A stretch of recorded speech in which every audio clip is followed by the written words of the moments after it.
So as it turns out now, I did a little bit of looking on my Strava. I've crossed the marathon distance 21 times and I'm 18 years old. Which is So absolutely nuts. I was told by my doctor that if I hadn't had that surgery, I wouldn't have made my 19th birthday. I've had 2 heart surgeries before the age of 20. it was the difference between achieving a British record and doing something no one had ever done before and failure. And failure wasn't an option. Within this podcast, we are going to speak to real people with real setbacks and relentless comebacks. So there's going to be lots of interesting things to come. You know, we're talking about the sports that we've done in this first episode, but it's going to be anyone who's faced challenges within their lives, anyone who's overcome them, you know, and that's sort of the goal with this. So yeah, you know, it's about real people with real setbacks and relentless comebacks, you know. That's what we want to hear. So business, entrepreneurs, athletes, whoever, ordinary people. Absolutely. We're going to try get on this podcast the top of their sport athletes, all the way down to your everyday warriors that have come back from massive setbacks. 100%. I mean, in terms of setbacks, that leads on quite well. You've just had your second heart surgery. Not to pipe on about it, but that's pretty intense. Do you want to just, for people who don't understand exactly what that entails, do you want to sort of explain that a little bit? Yeah, so 2 years ago, I was diagnosed with coarctation of the aorta, which is the narrowing of your main blood vessel that goes out of the heart. For context, your aorta should be 2.5 centimetres wide. Before my first surgery, it was 2 millimetres wide. How old were you when you had your first surgery? I was 17 at the time. Your first heart surgery at 17 years old. It's crazy. I was told by the doctor just before I went in that just after I got out of surgery, I was told by my doctor that if I hadn't had that surgery, I wouldn't have made my 19th birthday. That's crazy. And how did you know that you needed your surgery? That's probably quite an interesting story to tell. Yeah, so this is quite a cool one. Me and Peter both used to do rowing for our school. The head coach there is related to British rowing, and he had links to cardiac risk in the young, an amazing charity that test and scan young athletes and non-athletes. I was like, yep, I'll do this test. Gave it a go. I had a ECG done, completely normal. And then the doctor came up to me, who was doing the tests, and said, because you're over 16, we don't need your parental consent. Would you like to be part of this random study? I was like, yep, gets me out of my geography lesson. So I go into this store cupboard in the leisure centre where they had an echocardiogram. She said it would take 5 minutes. 25 minutes later, I'm still laying on the bed. I was like, oh, this doesn't look too good. They found, the initial finding was a valve that leaks. So that's another surgery in the future at some point. So they found the valve that leaks, and then we went to the doctors. They were like, we need to check your blood pressure. It was one of the highest blood pressures the doctor had ever seen. I had no symptoms. I had blood pressures way into like the 280s. Your blood pressure should be about 120. Yeah. So you were 17 years old and you had 2 years to live, and it was only by chance that you found out. Yeah. That's crazy. Yeah. Absolutely crazy. But thankfully you found out, and then you had your first heart surgery at 17. You've had your second one last Thursday at 19. So what happens now moving forward? Regular scans, regular checkups. They're always monitoring the valve, which has actually now improved after the 2 surgeries. So they're always monitoring, and if they spot anything on the scans, it's probably going to be another surgery at some point. Is there a high probability of a third heart surgery? I would say so at some point in the future. Yeah, absolutely. Wow. So, and for context, for people who sort of don't know you, you swim a lot and you do a lot of exercise. And even up until you had your heart surgery last Thursday, and was it on the Sunday you were at a swimming competition. Yeah. So 4 days before your heart surgery, you were competing at a high-level swimming competition. yeah, You have compared to to tell us a little bit more. So the first time I had heart surgery, I really struggled. The doctor said I wasn't allowed to do anything. I was so high risk. So I went from swimming nine ti- 9 times a week, doing something like 17 hours in the pool a week, plus gym sessions. And then I was told I couldn't do anything. The most I was told I could do was a 10-minute walk, or I'd be at very high risk of heart attack. Now, At 17 years old, you at were told that you 17. would have a heart attack. Wow. Yeah. So I What do couldn't you do do in anything. that situation? What do you do then? I was so bored. I think if you remember, I used to come to the gym and sit there just to Yeah. get No, out I of the do remember house. that. Yeah. Yeah, Try and convince you to do a few bicep curls, but we didn't want you to have a heart attack, so we just let you off. wouldn't have been ideal. Well, I mean, nowadays things are looking on the up, hopefully. Absolutely, yeah. We've just passed sort of 1 week post-op, Yeah, I'm which is just good. waiting. Yeah, just waiting for all the like stitches to come out, and then I will be able to go back in the pool, go back climbing. So it wasn't an open heart surgery. How did they do the surgery? So they went in through the right groin, and they attached a 5.7 centimeter long stent into a balloon.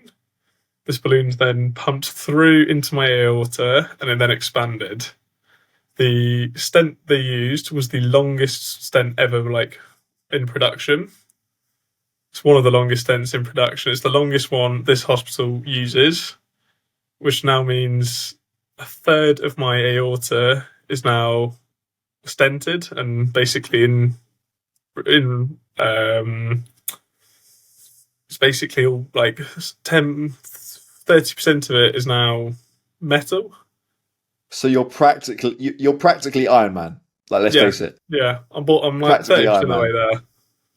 Wow. And I mean, it's absolutely incredible because, like I say, second heart surgery, you're 19 years old. And was it the weekend? I think it was 5 days before your heart surgery, you cycled alongside me on a Yeah, little run I did, yeah. I think we trying to should talk help me about that. out. I think we should say, Okay. Well, do you want to take the lead on this one? Explain it? yeah. So, um, as we said in the introduction, Peter is the youngest person in the UK to run 100 kilometres. He's also got the British ultramarathon record for a teenager. Now, you've done a few ultramarathons now, Peter, haven't you? Yeah, I mean, so as it turns out now, I did a little bit of looking on my Strava. I've crossed the marathon distance 21 times and I'm 18 years old. Which is So, absolutely nuts. yeah, it is. But what's even crazier than that is that I've crossed the marathon distance 21 times. However, I haven't done 21 marathons because lots of those were ultra marathons, whether it be 50Ks, 60Ks, 50 miles. So, yeah, it's absolutely brutal. And funnily enough, 5 days before your heart surgery, when you cycled along me for one of the marathons and you recorded it and helped me out, that was my 20th time crossing the marathon distance. Easy. And for context, Peter's run a half marathon before filming this. Yeah, but that's a training run. That's a training run. That's nothing to boast about. Um, yeah, no, I did run a half marathon. I also trained legs before that. So, and then it rained. So honestly, everything just went so well. But we get it done Yeah. regardless. So yeah, So, what got you into ultramarathon running? so we're sat in May 2025 and January 2024. Actually, it was New Year's. A lot of people set New Year's resolutions. However, I started running January and I was sort of not a New Year's resolution as such, but I sort of thought, okay, I want to do something with my life this year, something different. I want to have something to work towards, something to focus on, other than sort of school, college. And yeah, January 2nd, I went for my first run. It was a 3 kilometer run. And then 2 days after that, I did a I think it was a 5K run. Yeah. And then that weekend I did Battersea Park half marathon. Went Remember straight that? into it. And then the weekend after that, I did Dorney Lake half marathon. So I sort of went 0 to 100 relatively pretty quick. You were And pretty then I broken sort of, after that weekend of. oh yeah, yeah, yeah. When I first sort of started running and I did those half marathons, I could barely walk afterwards. It was rough, like really, really rough. And then my body just definitely wasn't used to it. I had that physical ability there from being quite sporty in the gym, rowing, football, whatever. And then come the end of January, I just had to take the whole month off. I had shin splints. I was broken. I was broken. 1 month of running, I was broken. But nevertheless, sort of take the time to recover and take it for what it is. And then I came back after that and built up to it. I think from starting my running journey in 3 months, I ran my first marathon, which was on a random Tuesday night around Basingstoke. Yeah. Did my first marathon, and then after that, again, tried to walk. And yeah, just sort of built things up from there and, done various marathons, ultra marathons. For reference, I did my first marathon when I was 17 years old. And then I did my first 50K, which is classed as an ultra marathon. An ultra marathon is essentially any distance greater than a marathon. So I did my first 50K at 17, and then my second 50K, which was a backyard ultra marathon. Do you want to tell them a little bit about that one? So this backyard ultra was Well, in first of all, Andover. what is a backyard ultra marathon? Can you explain that, mate? You know Okay, all better than right. me. A backyard ultra marathon is where you run 4.2 miles every hour on the hour. That's about 7 kilometers. So you start, let's say, for example, at 6 o'clock, and then you run your 4.2 miles, and then you go again at 7 o'clock, and then 8 o'clock. And the faster you go, the more time you have to rest. However, the slower you go, the easier it is pace wise, but then the less time you have to rest. Now, Jonah, take it away. So for context, the backyard ultra he did was in Andover on the Frackham estate. This is one of the hilliest backyard ultras in the UK. And we got there, lovely weather right at the start. We're like, oh, it's great. We set up our camp. As soon as he started, the heavens opened. And you managed 50K. We finished at about 3 in the morning. Yeah, because this one started at it's about 6 o'clock in the evening, I 6 o'clock, believe. yeah. Yeah. We were filling up plastic water bottles with hot water to use as hot water bottles for him. Yeah. Yeah. It was I had rough. there's some pretty rough phone calls from you halfway on the course. I can't stress enough. This was July. And it rained the whole time. Like there Yeah, was no break. It rained the whole time. And each lap was 4.2 miles with 750 foot of elevation gain. Now, for a 4.2 mile stretch, about 7 kilometers, that is quite hilly. And I kid you not, it rained the whole time and it was just awful. And you're going into the night, you're tired, you're broken, your feet are wet as well, you're completely soaked through. You have the option of keeping your waterproofs on and staying dry from the rain. However, then you're going to get wet from sweat. Then you have the option of taking your waterproofs off, and then you're just going to get wet from the rain. So you're just wet, tired, it's dark, you can't see anything, and you're just breaking. So, but Jonah came and crewed me on that one. So we yeah. finished about 3 o'clock in the morning. I had And then, to I had to go get my car out of the. It was parked in a field on the estate, and it didn't stop raining. And I was like, I've got to go get my car. So I sent him off on his last yeah. lap, which is a story for another time. And I had to run and go get the car out the field before it Yeah. got. I think that would be a good story to tell actually right now, since we're on Yeah, the I topic. agree. So, the last lap of this run, this lap was the difference between making it to the 50K mark and Yeah, not. And essentially, like I say, you go every hour on the hour. And there's a box that you have to be in at the start line, which is also the finish line.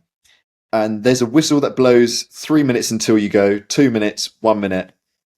and then you go and they blow the whistle on the hour. Now, I was not making it back for my last lap. And if you are not in that box and you're not ready to go on the start line on the hour, you're out. So there's two ways that you can get out of this race, because it's a last man standing. There is only one winner in this race. And you either don't make it back in time and then you're disqualified, or you quit when you're at your base camp. And I ran back to the start line and I made it into that box with 3 seconds to spare. And 3 seconds was the difference between me making it to that ultramarathon distance and not. And as I ran past, of course, when you start, you're not allowed any assistance. Now, I had run out of water, I had run out of food, and my head torch was dying. And it was so dark that literally, if you put your hands in front of you, you could not see them. It was pitch black, middle of nowhere. And as I ran past to the start line with 3 seconds to spare, and you're not allowed any assistance once you get in that box, I ran past and Jonah handed out of everything, food, water, a fresh pair of socks, a foil blanket. He holds out dextro energy tablets, right? Which, funny enough, you're meant to dissolve in water, which I had none of. So for my last lap that I basically hobbled round, as my phone was dying, my head torch was dead, without food, water, and dry clothes, something to keep me warm, all I had was a strong will and a packet of dry dextrose energy tablets. What a moment that was, though, when you caught that package. Yeah, it was quite dramatic. Literally, you held your hand out, and I just ran past and grabbed it and made it in with 3 seconds to spare. Yeah. So there was a lot of cheers, and then after that, the cheers soon diminished as everyone else ran off and I hobbled. Yeah. But yeah, and then, like you say, we finished that run about 3 o'clock in the morning. I drove us home.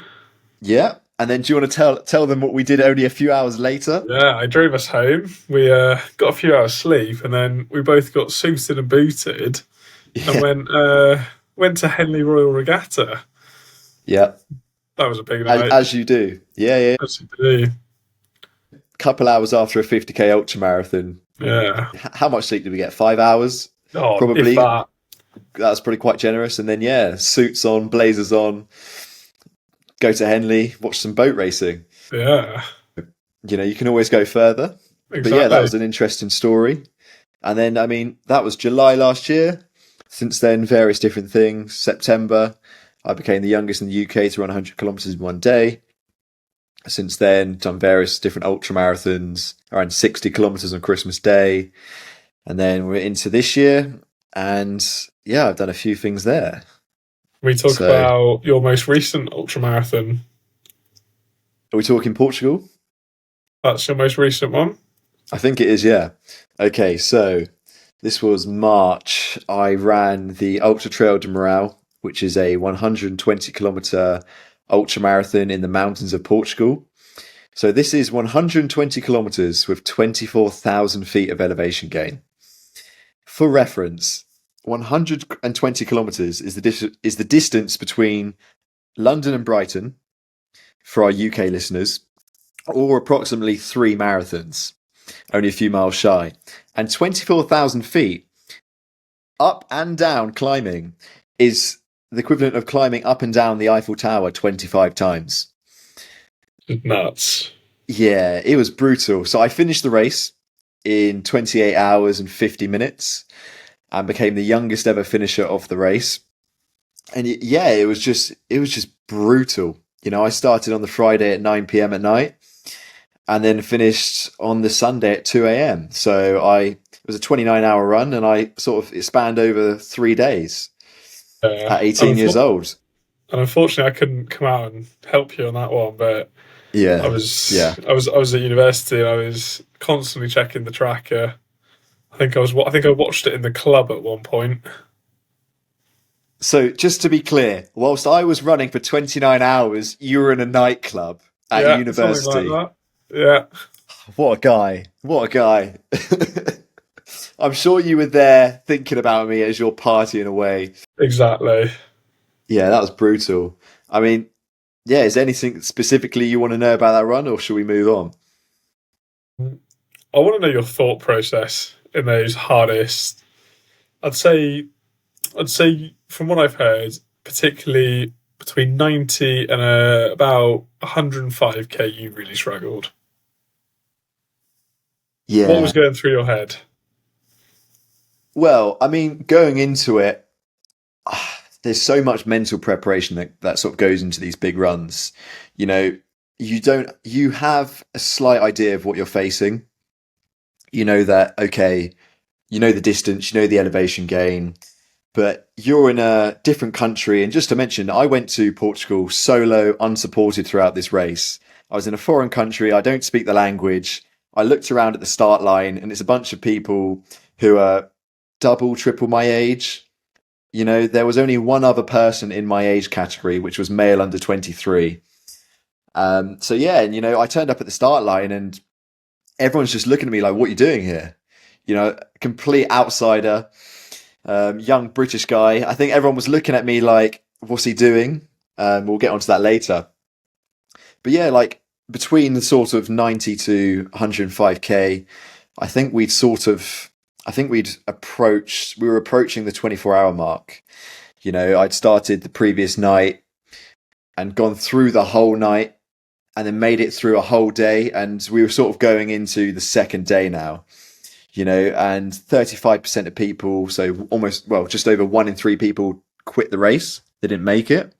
Many of them decided to withdraw in the aid stations where you sort of get a bit of food and water. And yeah, it was just rough. It was just really rough, you know. Like I say, you'd gone through a whole night. You'd gone through so many kilometers. You'd gone through a whole day, and now it was starting to get dark again, and you hadn't slept, you know. And I'm just this young kid trying to make the impossible possible. So it was just really tough. But I think in terms of what was going through my mind, it was just keep going. You know, there was nothing else to it. There was just literally keep going, and you have to take yourself to such a space where you block everything out. You know, absolutely everything out. You have to completely disassociate from what you're doing, because if you are too in the moment, then you're overwhelmed, because what you're doing to yourself is so barbaric and extreme that you have to just shut off. You have to. Yeah. Yeah, you know, it was getting dark again. It started to get cold. Head torch came back on. I think I was approaching about the 24-hour mark of running. And yeah, just had to just stay switched off. And that was the hardest part. You know, every part of you just wants to stop. Every part of you wants to call it a day. But, you know, there was too much on the line. And it was the difference between achieving a British record and doing something no one had ever done before, and failure. And failure wasn't an option. So I'd just say it was just completely blocking everything out, disassociating, and focusing on just putting one foot in front of the other and not falling off the side of a mountain, you know, because like I say, brutal terrain. Yeah, we'll post some pictures of the terrain on the Instagram. I have never, ever in my 18 years of existence seen anything like the terrain in Portugal. I mean, that was my second sort of mountain ultramarathon I'd done out there. I did one in January, which was 55 kilometers with 9,000 feet of elevation gain. And that took my soul. Absolutely took my soul. I got it done and took second in my age group, which is good. But yeah, this one was a whole nother beast. I went from doing 55 kilometers with 9,000 feet of elevation gain to 120 kilometers, so more than double the distance, with 24,000 feet of elevation gain. Mount Everest is 29,000 feet. So it was just savage. It was just absolutely savage. Nuts. So yeah, got it done. What's in the idea book now for the next one? You know, there's lots of different runs. I want to, as I think a few people know, I want to run 100 miles at 18 years old, and that would be the youngest Brit ever to do so. And yeah, I think that's sort of the next thing that's coming up. And to add to running 100 miles, if you can even make that any harder, I'm looking at doing it on an athletics track. So I'll be running 100 miles in a circle at age 18. Yeah, like, you know, really inventive Strava map. Yeah, like the scenery is going to be amazing. There's going to be, you know, I'm going to enjoy every single lap. I sat down with Josh Robinson on his podcast yesterday and we worked out 400 laps of an athletics track in 24 hours. at 18, like I say. So that's the next thing that's coming up. And then there's a few different projects I'm sort of working on. Some that people know about, some that people don't. What do you think? Should I let people in on some of the stuff that's going on? No, I think we'll keep it quiet for now. Okay. I think we keep these bigger projects in the shadows for now and Yeah. surprise the listeners when it comes. Yes, I agree. I cannot stress enough how crazy, how incredibly crazy some of the things that we're trying to put together are. Yeah, That some of the they're stuff. unthinkable, they're unspeakable. Yeah, So yeah, but next thing up is 100 miles round a track in hopefully in 24 hours or less let's to do be the it. youngest Brit ever to do that. So yeah, and training wise, just ticking over the miles, and time will tell and see if we can do it.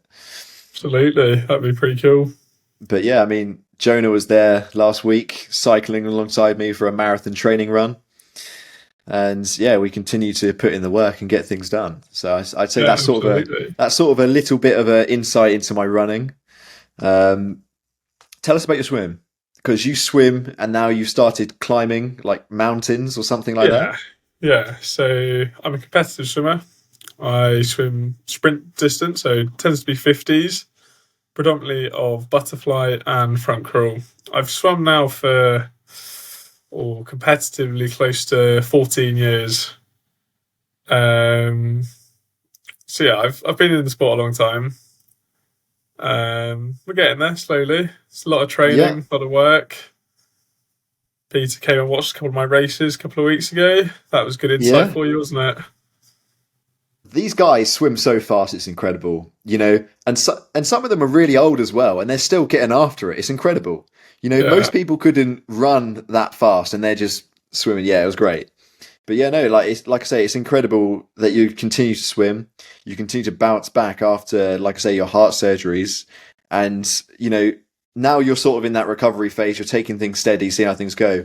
But what are your absolutely. plans moving forwards in terms of improving yourself, whether that be physically, swimming? What's going through your head? What's going to happen next? Yeah. So first of all, I need to be able to get back into this training. I've got to wait for all the wounds to heal up from the surgery. And then I'm hoping to put a big training block in and hopefully make nationals next year. That's my goal. Yeah. Yeah, and then Yeah. start of university, I took up rock climbing. I wasn't very good at it. I'm still not that good at it compared to the people I climb with. But I really enjoy it, and I think I'm going to go into some more of the high altitude stuff. So is this like mountains we're talking now? I think they're on the radar. Yeah, Yeah, I mean, the thing with me and Jonah is we sort of have a dangerous relationship.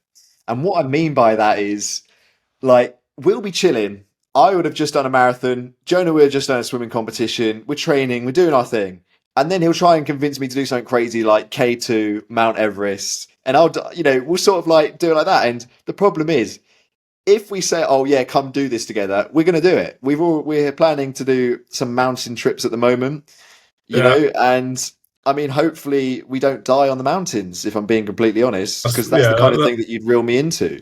yeah. Not quite yet, but yeah, there's potential for some slightly bigger stuff, slightly scarier stuff. Yeah, we got to shout out our girlfriends for putting up with this. Yeah, I think 100%. Big up. I Thank think you they're very used to it by much. now. Yeah, yeah. I mean, it's very helpful having people that are on board with what you're doing and want to push you forward as much as you want to bring them forward with you. Um, Absolutely. and yeah, like shout out to them. You know who you are. Thank you very much for Yeah. putting up with us. Peter, we have three questions that we ask all of our guests. Uh And huh. as we are technically the first guests, I've got to ask you questions. So, who inspired you? It's a very good question. I would say this sounds really bad, but somewhat I inspired myself, because ultimately you're never always going to have someone there to push you. And I feel as if though thinking about how my future could have ended up if I didn't take action and start doing something good. Not that I was by any means doing anything bad, but for the position I wanted to see myself in the future, I knew that I had to take action. And that's why, for example, I set out to do runs and ultra marathons and set records. So I'd say I inspired myself. And then along the way, I found other people who inspired me and fueled my journey, whether that be family, friends, people around me, people who I've seen overcome great adversity, and lots of people. Initially, it was myself, and then as I went along, there was various different people who sort of fueled that fire. Who were those people? Oh, that's a really good question. I'd say my dad, seeing how hard he works day in, day out. I would say that's a very good question. That's a really good question. Ask me again. All right. Who inspired you, Peter? So, like I say, initially myself, then I'd say my dad. Then I would say, I don't know. I actually don't know now. You've really put me on the spot. That's a really good question. We're just going to leave it at my dad. Yeah? Okay. I'm going to say that. Nice. Keep it simple. Nice. Right. The next question for you is, if your younger self could see you now, what would they say? I think they'd say, wow, because I feel as if though my younger self would look at what I'm doing now and really have a grasp for how crazy some of the things I've done are.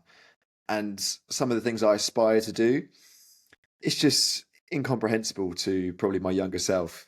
So I think they say, wow. Okay. My last question, Peter, is, have you got a message for the listeners? Yeah. My message for the listeners is to always go further, even when it seems impossible, to always strive to do your best in all aspects of lives and to better the lives of those around you and yourself.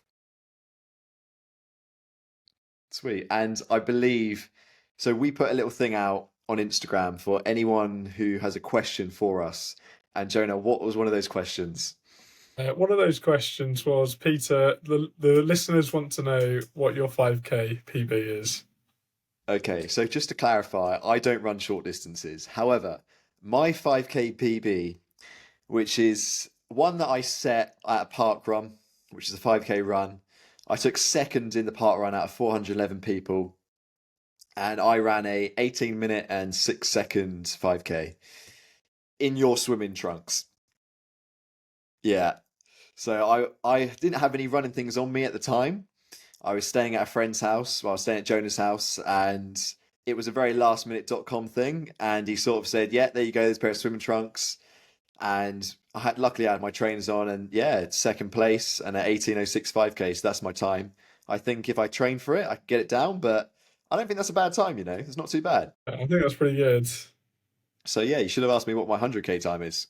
So Jonah, we're going to ask all of our guests these questions. And the first one is, who inspired you? So I think I'm going to go very similar to you there. I'm going to go my parents. I'm going to go big wave surfer called Rob Fowley, who we're hoping to get on this podcast soon. There we go. We're going to tag him in this video. Hopefully he's up for it. I'd also say Kenton Cool, who just became the most successful non-Sherpa to most times climbed Mount Everest. Done it 19 times now. 19 times. Which is ridiculous. Wow. Yeah, I think they're my three. Okay, next question. If your younger self could see you now, what would they say? They'd probably say, nice work. They'd probably say, how are you still alive? Yeah, I'd say that. Okay, and the final question is, what is your message for anyone who is here listening? Oh, I think my message would be, get comfortable being uncomfortable. You enjoy it so much more. Yeah. Would you say they enjoy it in the moment or after it? I'd say both. Sweet. Well, thank you very much for listening for this podcast. This is the first ever episode of the Fall and Rise podcast. I'm your host, Jonah. No, I'm Peter. That's Jonah. We're co-hosts together. Hopefully this is going to be something that people are interested in. And if it is, we'll continue to put things out there. There's lots of interesting conversations to be had with myself and Jonah and some of the people we aspire to have on here. So Absolutely. it's going to be interesting. So thank you very much for listening. Thank you very much. We will see you next week. Let's get it. See you later, mate. Boom.